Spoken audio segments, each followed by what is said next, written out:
Good morning students. आज आपका topic होना है कंडक्टिविटी या स्पेसिफिक कंडक्टेंस, या इसी को कहते हैं स्पेसिफिक कंडक्टेंस।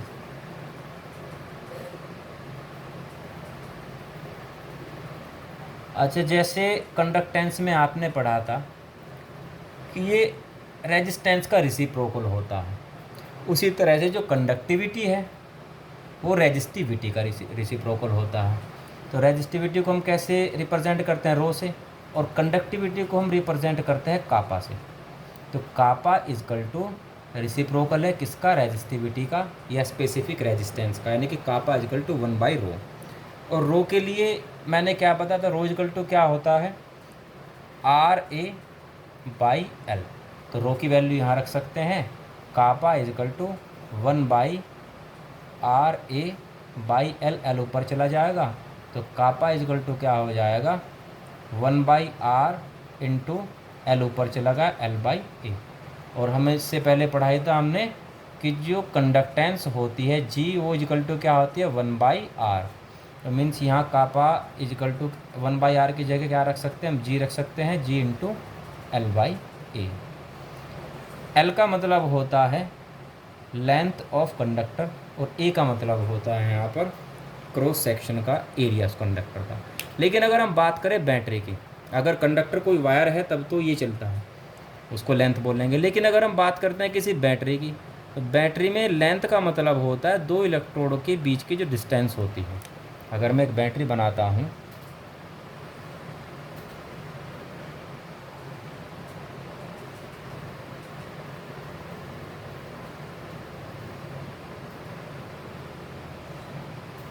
तो उसमें एक इलेक्ट्रोड तो ये है और दूसरा इलेक्ट्रोड ये है। इन दोनों के बीच की डिस्टेंस को हम कहते हैं L, और एक इलेक्ट्रोड की जो क्रॉस सेक्शन का एरिया है एक इलेक्ट्रोड का, उसको बोलेंगे हम A। अच्छा, ये जो सेल है, सेल में दो इलेक्ट्रोड होते हैं और बाकी इसमें क्या भरा होता है, इलेक्ट्रोलाइट का सॉल्यूशन भरा होता है। अब मान लीजिए L जो है वो 1 सेंटीमीटर है उसकी लेंथ, और क्रॉस सेक्शन का जो एरिया है A equal to 1 centimetre square.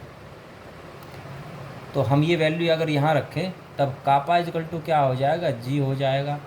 Means conductivity कापा और कंडक्टेंस G दोनों सेम हैं, दोनों एक ही चीज़ हैं। लेकिन कब, जब इलेक्ट्रोडों के बीच की जो डिस्टेंस है 1 सेंटीमीटर हो और जो उसका क्रॉस सेक्शन का एरिया है वो 1 सेंटीमीटर स्क्वायर हो। और अगर ये ऐसा होगा, ये 1 सेंटीमीटर का है, इसके एरिया 1 सेंटीमीटर स्क्वायर कैसे होगा कि जब ये भी 1 हो, ये भी 1 हो, ये 1 हो, ये 1 हो, सारे 1 होंगे, तब क्या बन जाएगा, एक क्यूब बन जाएगा। तो इस क्यूब में जो इलेक्ट्रोलाइट का सॉल्यूशन भरा हुआ है, उस सॉल्यूशन की जो कंडक्टेंस है G, वो किसके इक्वल हो जाती है, कंडक्टिविटी के। तो कंडक्टिविटी और कंडक्टेंस दोनों एक ही चीज़ हैं, लेकिन कब, जब जो इलेक्ट्रोलाइट है वो 1 क्यूब सेंटीमीटर हो।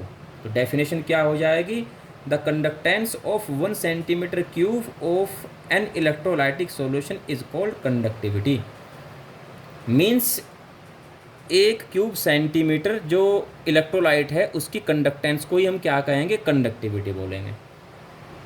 अच्छा, इसकी यूनिट क्या हो जाती है कंडक्टिविटी की, कापा इजकल टू G की यूनिट होती है ओम इनवर्स, इससे पहले बताई गई थी आपको। और लेंथ की यूनिट क्या हो जाएगी, सेंटीमीटर। बाई में एरिया की यूनिट क्या हो जाती है, सेंटीमीटर स्क्वायर, ये ऊपर आ जाएगा तो यूनिट क्या रह जाएगी, ओम इनवर्स और सेंटीमीटर इनवर्स। ओम इनवर्स को सीमेंस भी कहते हैं, तो इसको हम कह सकते हैं सीमेंस सेंटीमीटर इनवर्स, ये इसकी यूनिट हो जाती है। यहाँ पर जो L/A है, किसी सेल के लिए जो L की वैल्यू होती है वो कांस्टेंट होती है, फिक्स होती है, और जो A है वो भी फिक्स होता है। जब L और A दोनों फिक्स हैं तो इसको हम एक कांस्टेंट मान सकते हैं, इसको कहते हैं सेल कांस्टेंट। सेल कांस्टेंट को x से रिप्रेजेंट करेंगे या G0 से रिप्रेजेंट करते हैं, तो कापा इजकल टू क्या हो जाता है, G और इंटू L/A को हमने क्या कहा, G0 या G* या x किसी से भी रिप्रेजेंट कर सकते हैं। मैं चलो G* से कर देता हूँ, G*। तो G* की वैल्यू क्या हो जाएगी, G* इजकल टू, G नीचे आएगा कापा के, कापा बाई G। ये हो जाता है सेल कांस्टेंट, और ये इसकी डेफिनेशन हो जाएगी। दोनों तरह से डेफिनेशन दे सकते हैं आप। सेल कांस्टेंट क्या है? एल और ए का रेशो है, मीन्स लेंथ का और क्रॉस सेक्शन का जो एरिया होता है उसके रेशो को हम क्या बोलते हैं? सेल कांस्टेंट बोलते हैं। या फिर क्या कह सकते हैं? It is the ratio of conductivity and conductance. Cell constant के अगर हम यूनिट की बात करें तो यूनिट क्या आ जाएगी? क्योंकि जी नोट सेल कांस्टेंट क्या होता है? एल बाई ए होता है, और एल की यूनिट क्या है? सेंटीमीटर। ए की यूनिट क्या है? Centimetre square. तो इसकी सेल कांस्टेंट की यूनिट आ जाएगी सेंटीमीटर इनवर्स। नेक्स्ट टॉपिक है आपका मोलर कंडक्टिविटी। ये तो रहा था टॉपिक कंडक्टिविटी, और नेक्स्ट पढ़ना है हमको molar conductivity. Molar conductivity simple सा है। कंडक्टिविटी समझ में आ गया होगा तो मोलर कंडक्टिविटी भी आ जाएगा। इसमें जो सॉल्यूशन भरा था ना हमने इलेक्ट्रोलाइट का, अगर उस सॉल्यूशन की कंसंट्रेशन 1 मोल है, मीन्स 1 मोल से वो सॉल्यूशन बना हुआ है, तो इसी की कंडक्टिविटी को हम बोलेंगे मोलर कंडक्टिविटी। तो it is the conductance of solution of electrolytes having 1 centimetre cube volume and containing 1 gram moles of electrolyte. यानी कि अगर हम कंडक्टेंस की टर्म्स में इसको बताते हैं तो इसको बोलेंगे कि मोलर कंडक्टिविटी क्या होती है? कंडक्टेंस ही होती है, लेकिन कब? जब सॉल्यूशन 1 सेंटीमीटर वॉल्यूम रखता हो, 1 सेंटीमीटर की वॉल्यूम रखता हो, और 1 ग्राम मोल या 1 मोल इलेक्ट्रोलाइट से मिलकर के बना हो।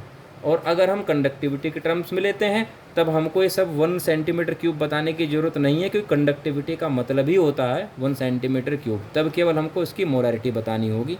मीन्स मोलर कंडक्टिविटी का मतलब कंडक्टिविटी ही होती है, लेकिन उस इलेक्ट्रोलाइटिक सॉल्यूशन की जो 1 मोल से मिलकर के बना है। और मोलर कंडक्टिविटी को रिप्रेजेंट करते हैं हम लैम्डा एम से। तो लैम्डा एम इजकल टू हो जाएगा, किसको कहते हैं हम? ये कंडक्टिविटी को ही कहते हैं, जबकि कंसंट्रेशन को से उसको डिवाइड कर दिया जाए। और कंसंट्रेशन सी इजकल टू क्या है? यहाँ पर मोलरिटी है, number of mole by volume. और नंबर ऑफ मोल कितने लिए गए हैं? 1 लिया गया। बताया था ना कि मोलर कंडक्टिविटी में इलेक्ट्रोलाइट्स का केवल 1 मोल लेना होता है, तो 1 मोल लेंगे इसका। तो लैम्डा एम इजकल टू क्या आ जाएगा? कापा बाई एन। सी की जगह हम क्या रख सकते हैं? एन बाई वी, लेकिन एन हमने कितना लिया? 1 लिया है, तो 1 बाई वी। तब लैम्डा एम इजकल टू हो जाएगा कापा इंटू वी। ये फॉर्मूला हो जाता है मोलर कंडक्टिविटी निकालने के लिए। नेक्स्ट इसकी यूनिट निकाल लेते हैं। यूनिट क्या आ जाएगी? कापा की यूनिट क्या थी? Ohm inverse centimetre inverse by 1। यहाँ किसको रखा गया था? नंबर ऑफ मोल्स को, तो ये मोल हो जाएगा। और बाई में वॉल्यूम की यूनिट क्या है यहाँ पर? सेंटीमीटर क्यूब, क्योंकि हमने क्यूब लिया था इलेक्ट्रोलाइट का। तब ये इसको ऊपर से कैलकुलेट करके आ जाएगा ओम इनवर्स सेंटीमीटर स्क्वायर और मोल इनवर्स। ये हो जाती है इसकी यूनिट। ओम इनवर्स को आप सीमेंस भी कह सकते हैं, तो सीमेंस सेंटीमीटर स्क्वायर और मोल इनवर्स, ये इसकी यूनिट हो जाती है। नेक्स्ट, मोलर कंडक्टिविटी का मोलरिटी से क्या रिलेशन होता है ये और देख लेते हैं। तो लैम्बडा से हमने क्या निकाला था? लैम्बडा इजकल टू था kappa into V. Molarity is equal to क्या आता है? Number of moles by volume multiply 1000। ये फर्स्ट चैप्टर, सॉल्यूशन वाले सेकंड चैप्टर में आपने पढ़ा था। नंबर ऑफ मोल कितने माने गए? यहाँ पर 1 माना गया है, तो v की वैल्यू निकालेंगे, क्योंकि v की वैल्यू हमको यहाँ रखनी है। v इधर आ जाएगा, तो v इजकल टू क्या हो जाएगा? 1000 बाई m। ये वैल्यू यहाँ रख सकते हैं। लैम्बडा m इजकल टू क्या हो जाएगा? कापा मल्टीप्लाई 1000 बाई m, या ऐसे लिख सकते हैं लैम्बडा m इजकल टू 1000 कापा और बाई में m। ये इसका रिलेशन हो जाता है मोलरिटी के साथ। इसकी ज़रूरत पड़ेगी आपको न्यूमेरिकल निकालते हुए। तो नेक्स्ट टॉपिक आपका होगा वे फैक्टर कौन कौन से जो कंडक्टिविटी पर इफेक्ट डालते हैं और कंडक्टिविटी की मेजरमेंट कैसे की जाती है। तो नेक्स्ट वीडियो में नेक्स्ट टॉपिक हो जाएंगे, तब तक आप इसको बुक में स्टडी कर लेना, कंडक्टिविटी को और मोलर कंडक्टिविटी को।